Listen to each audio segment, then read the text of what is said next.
He's really been wanting to become an instructor, so we're going to let him go at it here. Yeah, Dragan has got kind of a unique thing, and he drove me all the way from more or less here to Madison, Wisconsin. That's a heck of a long drive. It's one of the few times that I ever drive that far, that long into the States. We went to Canada there, and everybody always say, you got to go there someday, and go there, and I did, and well, not my thing so much, but it was an interesting experience. Now, Dragan is going to demonstrate a little stupid little thing that's called tin whistle. I learned it probably a few years before I actually started my career. I was doing a kind of a camp out with some kind of a reservist military unit, and one of the officers there knew how to make this whistle, and I probably have made 100,000 of them by now. Now in my university programs, first thing I do is make the whistle, because first of all I try to impress on people that no matter how much you think you know, how do you make a whistle out of, hold up one of those strips there, how do you make a functional whistle out of a strip of material like that? And eventually evolved that when I would have the whole group make the whistles, there about a third of the group I was able to sort of think, these guys already know. They have enough background knowledge that they can anticipate what the final result is going to be. About a third require a little bit of coaching in order for them to get good at it. And about a third are almost hopeless. They have no carpentry ability. They don't really have not used their hands up very much, and it comes out a great deal. And at the very bottom of the line, there's a few people you note that you'll have to almost pair them up with one of the smarter people, because they're not going to be able to survive the course. They're just too physically inept in the hands-on skills that you require. God, I hope we're not going to have to pair anybody up today. Well, the issue is that you can evaluate, for my purposes at any rate, I can evaluate just exactly what kind of general ready to do something person, and on the other hand I can evaluate your instructional ability by telling you to instruct to the group how to do the whistle, because I can really pin down to aspire to become an instructor. You might not know what kind of a kettle of fish you're getting into.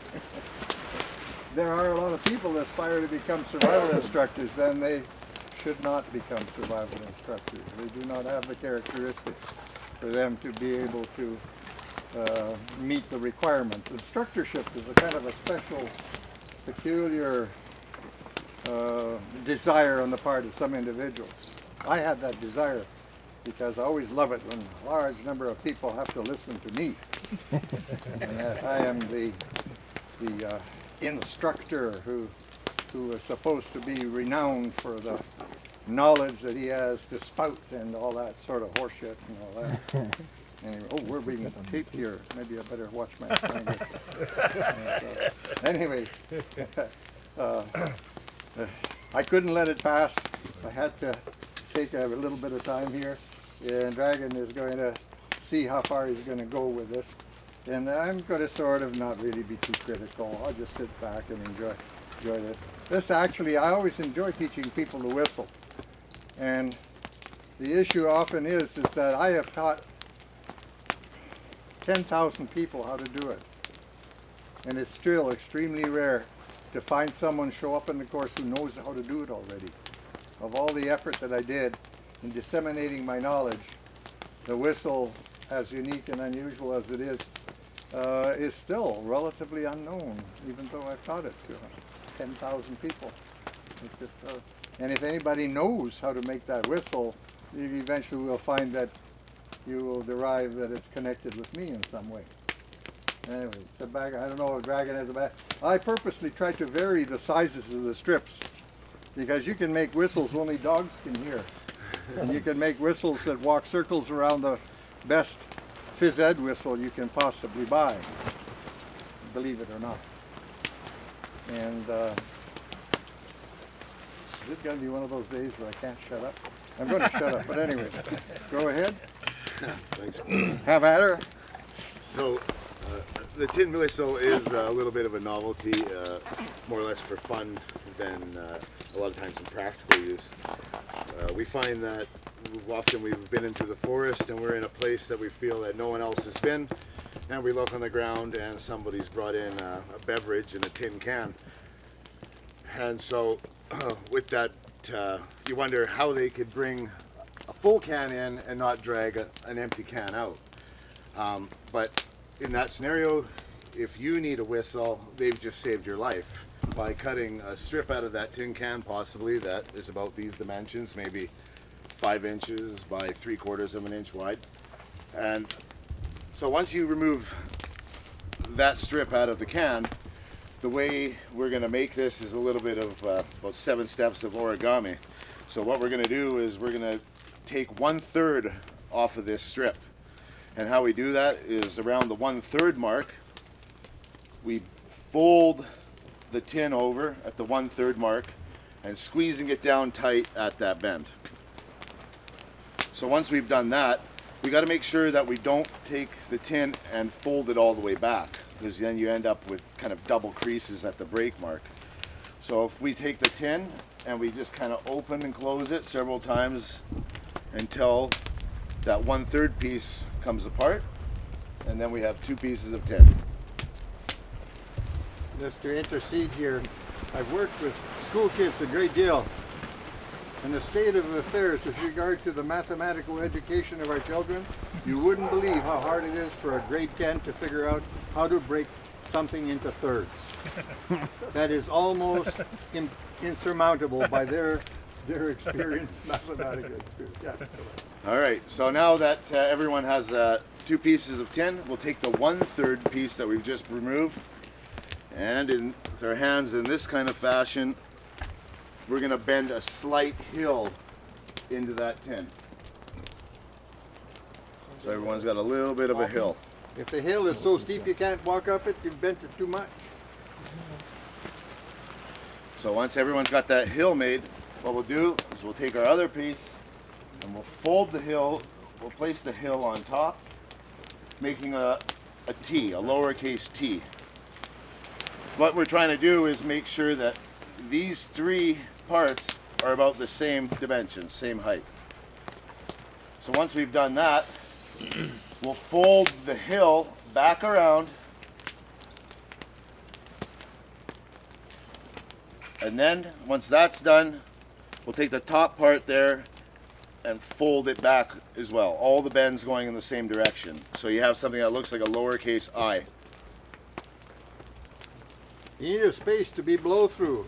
First mistake a lot of people will do is they leave no space. That hill has to accommodate a channel.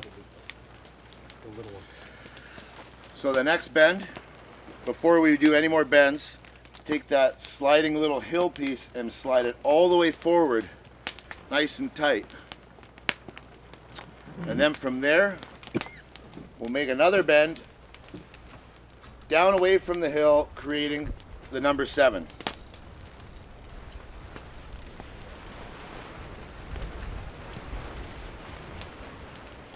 He told you to pull that hill back so that there's no jiggle, because the jiggle often the whistle won't work, simply just because you've left a little sliding action of that. You haven't locked it in place as you made that 7 fold.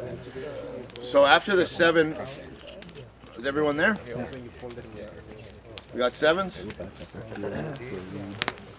All right. So from the 7, we want to roll this into a question mark shape. This part's a little tricky. I'll go ahead and do this.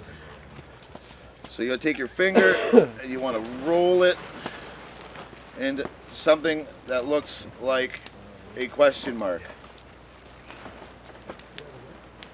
This is the way they used to make whistles. You could order them from almanacs and things about 100 years ago, and then somebody welded sides on them. This way? Because the whistles originally were made this way, in the sense that your fingers will be used to complete the whistle. Okay. The same Dragan, could you come the same this side? direction that way? Roll it back towards. Way ahead of the class there. Resting. You roll it back into the, yeah, and then making that question mark. So if I've done this correctly, I should be able to blow into this.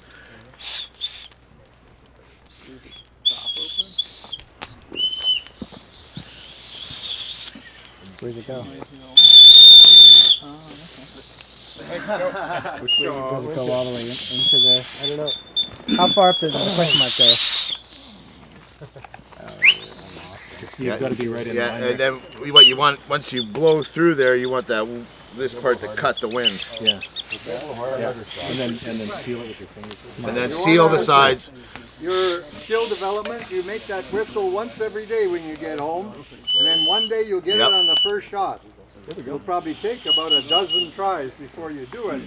We're trying to maybe convince you that when it comes to acquiring manual skills, no good fairy strikes you on the side of the head. You do it once and you're good at it. Well, within reason. Everything is too big is no good at all.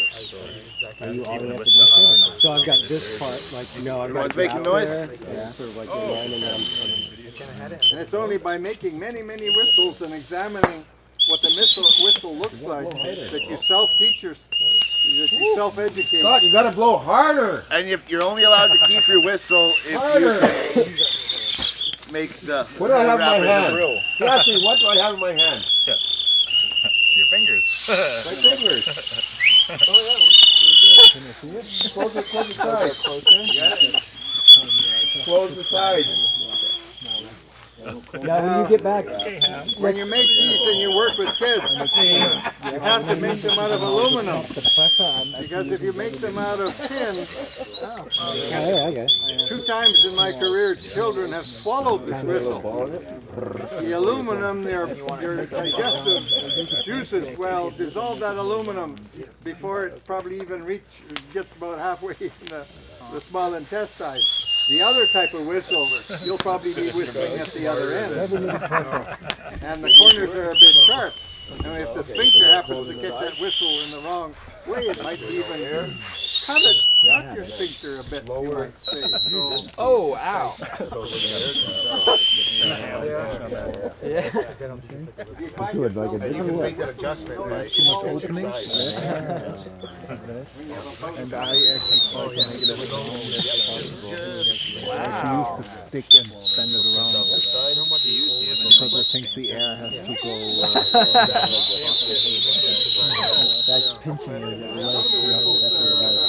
And actually, if you just kind of look through it and line up, Blaze, come here. kind of in the Later. middle, and then pinch it. if I had to That's what you do. dogs, so you gotta Yeah.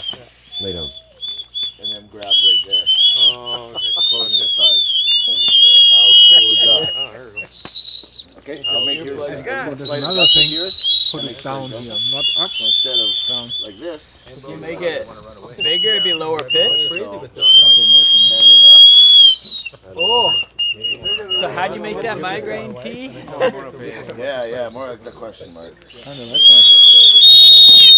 Beautiful. what an annoying thing here. And you got yours? That's a good Pinch thing. off the sides here. This is how your hearing damage occurred, Dragan? This is the start of my hearing problem, yes. Yeah, I wasn't holding And you get yours? Yeah. Yep. Good job. One of the ways to make your whistle, improve your whistle a great deal. Try to make it fairly big at the part where you blow and squash it flat at the other end. Yeah. I can't even make a decent whistle, I haven't done it for so long. But one way to improve it is to purposely make the inlet big and the outlet, the jet is very thin and flat. So she just questioned the back. I've done the booking.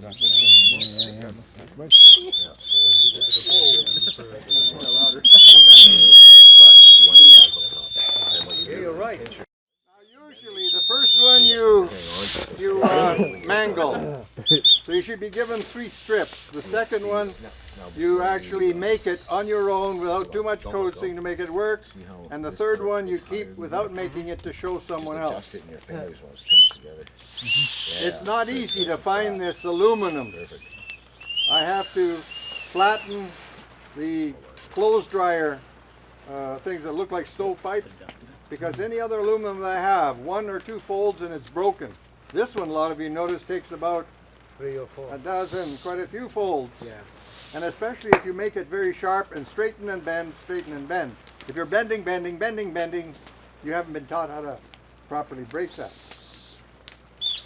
So any other form of aluminum outside of that ducting just is too brash. It breaks or fails or whatever. So We must have some kind of a process that makes the aluminum and I've yet to find the bigger type of diameters, because the diameters that I get there is small, kind of small for my use.